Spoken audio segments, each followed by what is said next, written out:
When someone says the word goddess, what shows up in your head? Probably Parvati or Saraswati, pale and calm, showering their radiant motherly affection. Or Lakshmi, coins falling from her open palm, gold on everything she touches. Or Durga on the lion, mid swing, beautiful even while she is killing someone.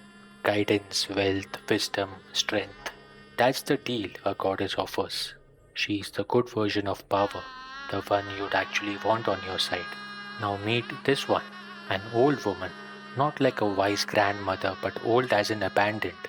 Widow's white hair, skin the color of smoke, usually seen riding a crow through a burning ground. She always seems hungry and lonely, eternally stuck in the mourning phase. Her name is Dhumavati.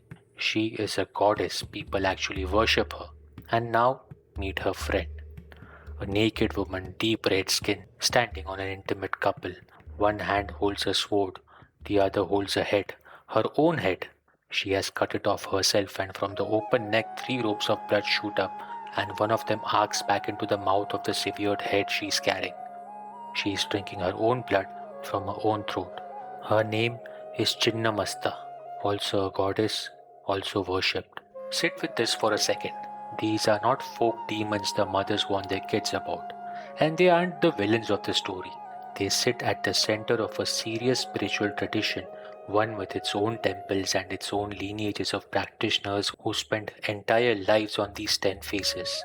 Somebody somewhere decided that the road to God ran straight through an old widow on a crow and a woman drinking from her own cut neck, and built it that way on purpose. The question is why?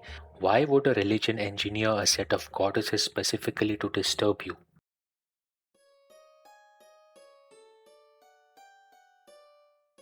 There are 10 of them, in Sanskrit, thus Mahavidya.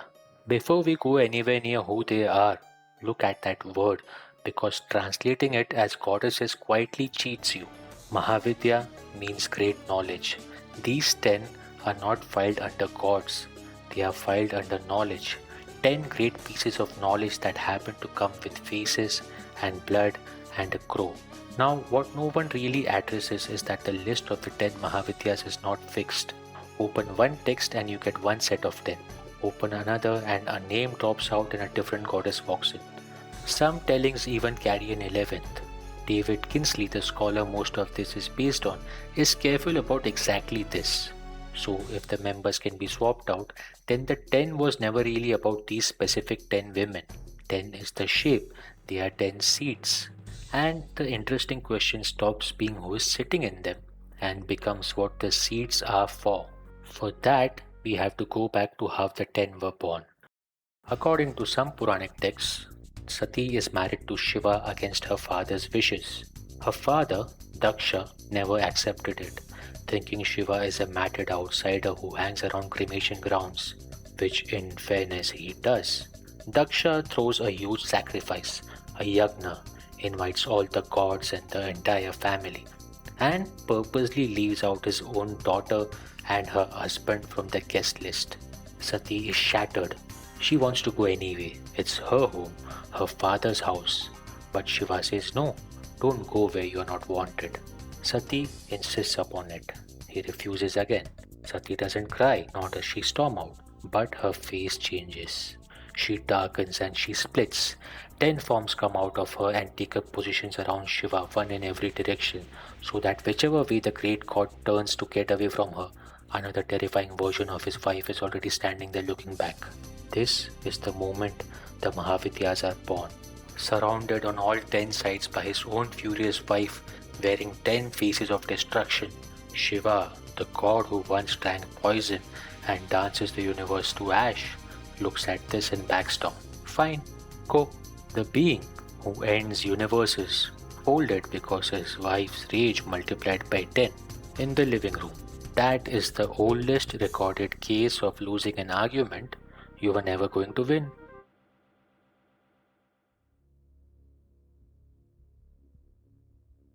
Back to the seats. Why build them ugly? Kinsley's answer, and it is the one that makes the whole set click into place, is that these goddesses are awakeners. The mechanism is simple once you see it. Your mind runs a sorting machine you never switch off. You find some things pleasant and some things unpleasant. If it's pretty and pleasant, you keep looking, keep chasing. If it is ugly or disgusting, you look away. Nice feeling, chase it. Bad feeling, escape it. You do this a few thousand times a day without noticing. The same way your phone quietly decides what to show you next based on what you already liked. That sorting feels like you do it. It feels like the most obvious thing in the world. It is also, according to almost every strand of Indian philosophy, the exact algorithm that keeps you asleep. The Mahavidyas are built to jam that machine. Dhumavati is every single thing that sorting machines filed under unpleasant, old, poor, unlucky, lonely, and about as inauspicious as a figure, and especially a feminine figure, can get. And the practice puts you in front of her and says, bow, sit here, this is divine. Chinnamasta is your body doing the one thing your phone algorithm also does. She is holding her own severed head, and the instruction is to keep looking. Your phone has been taking your head off for years, and you have never once flinched at that. She does it in one clean stroke. You are being asked deliberately to hold your attention on the thing every instinct in you wants to flee. And I know the objection because it's the obvious one. This is just shock value. Gross for the sake of gross. A Tarantino film in temple form. The blood turned up way past realism because blood sells. Fair enough, but look at what shock actually does to us now. And then look at what it's doing here, because the two run in opposite directions. You are the most shock-saturated human being who has ever lived. Your feed hands you a real beheading and a puppy falling asleep in the same 10 seconds of scrolling, and you feel almost nothing, because the whole machine is tuned to keep you numb enough and keep scrolling. Shock as entertainment sedates you. That is its actual job. The Mahavidyas pick up the identical tool and point it the other way. The blood is aimed at the one reflex you can never normally catch, the flinch itself, and it holds a mirror up to it.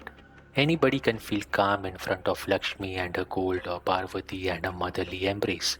That proves nothing. The real test is whether you can find the divine in the widow on the crow. If you can, something in you has stopped sorting. The algorithm is still running. You just stopped scrolling. If you have been around this channel, you know the Upanishads spend their whole length telling you the same thing in words. You are not the body. You are not the mind. Not the pleasant feeling, not the ugly one either. Neti neti, neither this nor that. Strip away everything you can point to.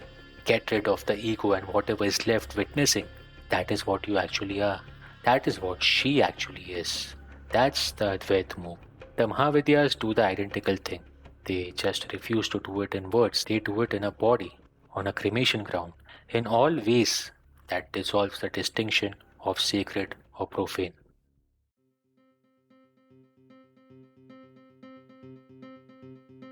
Take Chinnamasta again and really read her, because she is the whole thesis in one image. She stands on a couple locked together in copulation. They are Kamadev, the symbol of lust, and his wife Rati, with the woman usually on top. The setting is usually a cremation ground. Out of that base of pure desire, she rises and she cuts off her own head. The blood leaves the neck in 3 streams. 2 of them feed the 2 attendants standing beside her. They symbolize Rajas and Tamas, the lower 2 of the 3 gunas, passion and ignorance. The third curves up into her own severed mouth. So she is feeding on herself. The eater and the eaten are the same person. Life pouring out of her is life pouring back in. One closed loop, desire at the bottom, self-consumption at the top, and a smile on the cut-off face the entire time. It's the snake eating its own tail, except the snake is you, and it's the plainest picture of non-duality anyone can ever draw. There is no second thing. There was never anyone else feeding her. She was always only feeding herself, because there is only one of anything. Or Dhumavati, the widow, who I think is the deepest of the 10 and the one who do the worst numbers on social media. Subtract everything auspicious from the divine. Take away the gold, the beauty, the husband, the luck, the warmth, the promise that things are going to be okay. Take all of it away. Dhumavati is what's left. She is the goddess of the empty room after everyone's gone, the goddess of a hunger that never gets fed, the goddess of the state before the universe switched on, and the state after it burns out. Practitioners worship her as the void itself, the real one, the silence that all the music is painted over. If you have seen the Entropy's Brahman video, you might feel where she sits.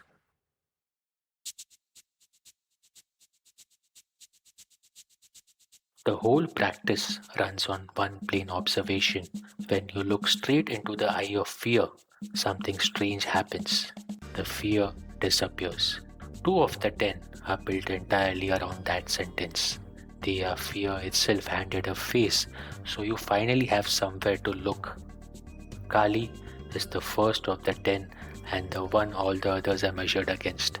Black skin, a garland of severed heads at her neck, a skirt of cut-off arms, tongue hanging out, standing on the sprawled white body of her own husband. Her name comes from Kal, which means time. That is the entire secret of her. She is time wearing her body, and time is the plain fact that everything you love has an expiry date stamped on it somewhere you can't see. Every face you know becomes a skull. Every city becomes a layer of dirt under the next one. She wears that garland of heads because the heads are all of us, eventually, and she is honest enough to wear the receipt. Check out the Time is Weird series after this one. She is what has been standing at the far end of the whole thing. The corpse she stands on is Shiva, and there's a reason for it. The story goes that Kali went berserk in a battle, drunk on the bloods of the demons she was killing, and couldn't switch it back off. She kept killing past the enemy and into everything, dancing the universe towards its own end. Nothing could stop her. So Shiva did the only thing left to do. He lay down in her path. She danced straight onto his chest, felt her own husband under her bare foot, and froze.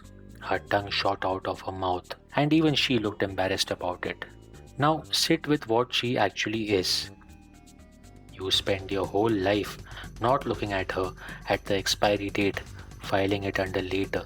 Kali is the practice of looking at it now, on purpose, until the thing you spent your life running from turns out to be a mother standing over you with her tongue out. The Romans kept a skull in the house to remind themselves that any moment might be the last. Memento mori. Remember that you have to die. Kali is that skull, except she is not sitting on a shelf waiting for you to notice her. She is standing on your chest. For that, you'll need fire. And so comes Bhairavi, where Kali is the cold fact that it all ends. Bhairavi is the hot process of the ending. She burns red. She is the heat behind the dissolution of the cosmos, and also the smaller, more personal fire of hard practice that cooks the impurities out of a person. She is the fire a jeweler runs metal through to burn off everything that isn't gold. Except you are the metal and she does not much care how much of you is dross. You walk into her on purpose and you come out with less of yourself and more of whatever was underneath it. And then, because nothing here holds still, some of the 10 aren't horrors at all. Tripura Sundari is a radiant 16-year-old beauty who lights up the worlds. Kamla is more or less Lakshmi, lotus, elephants pouring water over her, gold, everything auspicious you walked into this video expecting. Bhuvneshwari is the entire cosmos wearing a woman's body, the world itself as her flesh. Tara stands right beside Kali, a gentler telling of the same dark truth. Baglamukhi freezes an enemy mid-motion and grips his tongue so he can't get a word out. How many times have you felt doing the same? And how many times someone else felt doing the same to you? Matangi is the outcast goddess, the one who takes the leftover food nobody else will ever touch. Line all 10 up and they cover the whole span, every one of them filed under the same 2 words, Mahavidya, great knowledge. That span is the actual teaching, and it's easy to miss because you keep wanting to pick your favorite one. I do too, but if we pick a favorite, we fall into the same trap. Still scrolling. Kali and Kamla are the same coin. One is gold, the other ash. And if our mind can only accept the reality of gold, then perhaps we have been scrolling this whole time. The whole wager of this tradition, 10 goddesses and a few thousand years of practice behind them, is that the fastest road to whatever you actually are runs straight through the middle of the exact thing you can't look at. The only open question is whether you'll turn and face it. They are waiting. They've got nothing but time. But have you? If you like this video, do subscribe to the channel. I usually explore a wide range of topics. I'm stuck on one big production right now which I hope would have come earlier, but I guess it'll still be a couple of more videos before I can be done with that one. So make sure you stay tuned and do share this with your friends. Thank you for watching.